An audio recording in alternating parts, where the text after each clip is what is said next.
Welcome back to Let's Make a Game, a channel about making computer role-playing games using the free program Twine and the Sugarcube format for Twine. In this video, I would like to keep talking about my current project of coding the combat system for a viewer's game.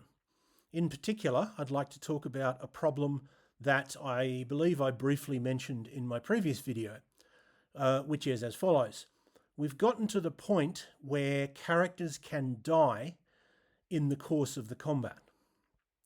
And if a character is dead, we obviously don't want them to be able to act anymore, and we don't want to display them anymore. We want them sort of taken out of the combat. And we haven't coded any way to make that happen yet. So, or at least we hadn't as of the previous video. That is what I've done and what I'm going to show you today. So the changes to the code are in three places. One, they're in the passage roll initiative, where we count up how many combatants there are, and we generate an initiative score for every combatant.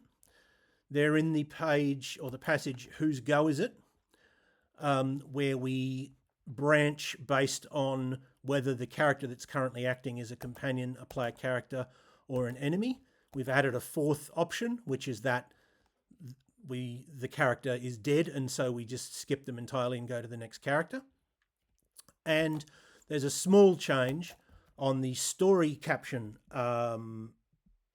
passage, which is the passage that prints the little mini character sheet in the sidebar, and in particular it prints pictures of the companions that you have and their current hit points. And we don't want it to do that for a companion that has died. So let's zoom in. My normal format for these videos is, firstly, I play the game and show you what it's doing, and then I show you the code. I'm going to go straight to showing you the code this time, because getting to the point where a character has died at the moment is going to take quite a long time. So I have tested it as best I can, and it seems to work, but I haven't been able to test it as comprehensively as I would like.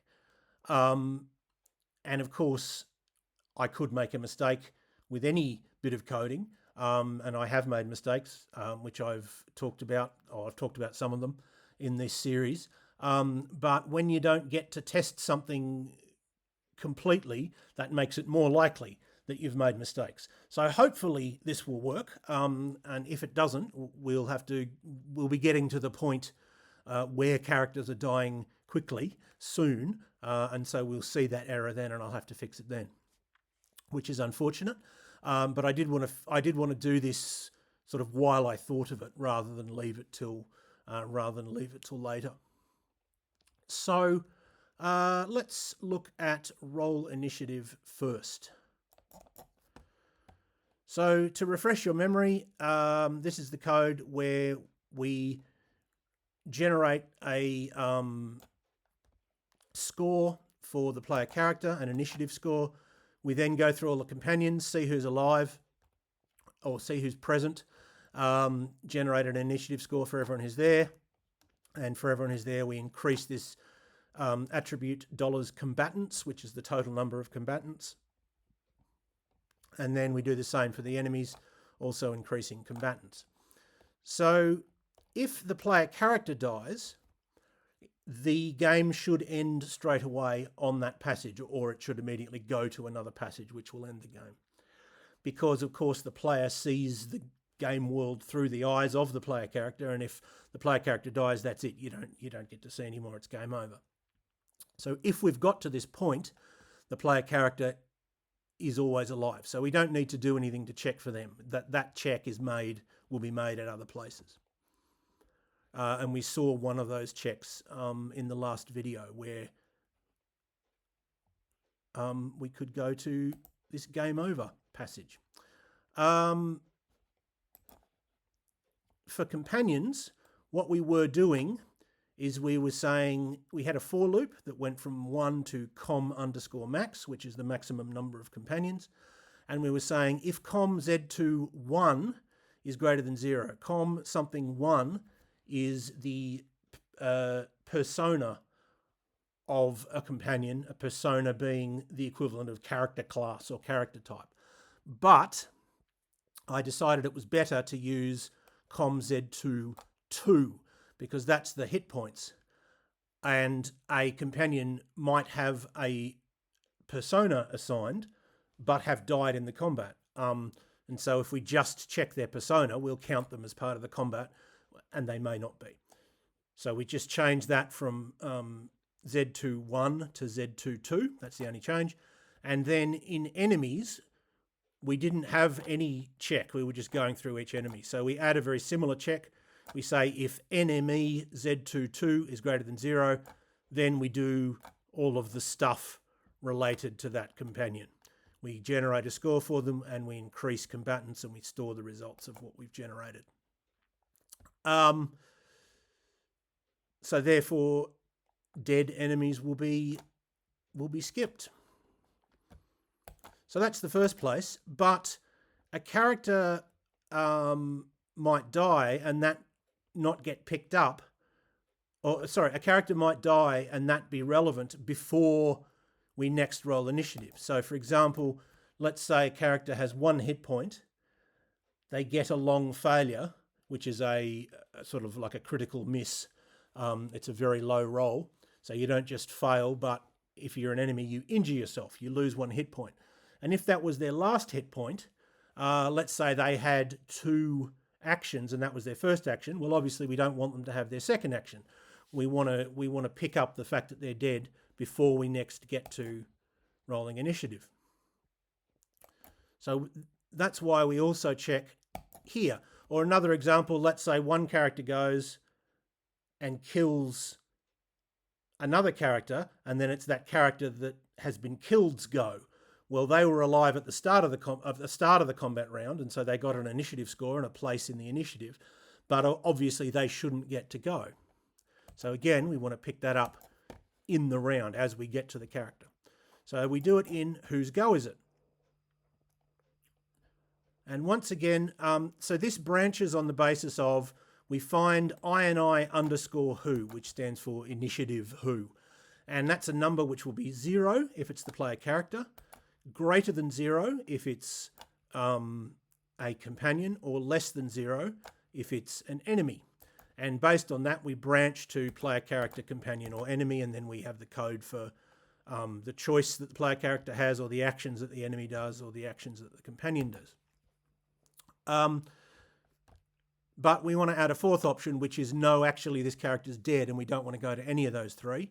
And instead we want to go to next character. We want to say, yeah, this character's done. Let's find someone else. So if INI who equals 0, well, there's a note here that says we don't need to check if the player character's hit points are greater than 0, because if PC dies, game should end in that passage. Again, if the player character dies, the game should end immediately. We shouldn't get to this passage. So if INI_who is 0, then we just go to player character. So it's the same as before. I've just added that little note. If INI_who is greater than 0, now we have this if/else/if. If com INI_who 2, which is the hit points of a companion, is less than 1, then we include next character. So that's the case where that companion is dead. We include the next character. This will also cover cases where there's just no companion in that slot, because we initialize that that part of the array as 0 for checks like this. So either there's no companion in that particular slot, although this should only happen if they're dead, because if there's no companion in that slot, it should have been sorted out when we're rolling initiative. So in this particular case, that will only mean that they're dead. Where are we? I've lost my place. Yeah, so if com INI_who 2 is less than 1, then again, we include next character, we say they're dead. Otherwise, we include companion. And the other option, else, well, if neither of those things are true, then it'll be a negative number, and that indicates an enemy. So the first thing we do is we set ini_who to its negative. So -3 becomes 3, -4 becomes 4, etc. And then we say if enemy ini_who2, that is the equivalent of this slot in the com array. It's in the enemy array, which of course stores information about enemies. If the hit points of this enemy is less than 1, well, that's a dead character, so just go to next character. If it's alive, then include enemy. So those two are the main places where we check for death. There is a minor thing in story caption. To refresh your memory, that's where we display little sort of miniature character sheet. And part of that is displaying pictures of the companions. So, I've just realised I haven't completely finished it. Sorry. I'll fix that in the version that you get. So we have two lines here. Remember that we're using these variables $SB and $SB2. And the reason we're using those variables, which are used nowhere else, is because we don't want the values of these variables to interfere with anything that's happening in the main screen. So we have variables for the sidebar and then completely separate list of variables for the main game. And so the easiest way to do that is to just call them SB and SB2, etc., obviously standing for sidebar. So we have an array that goes from 1 to com_max, sorry, a for loop that goes from 1 to com_max.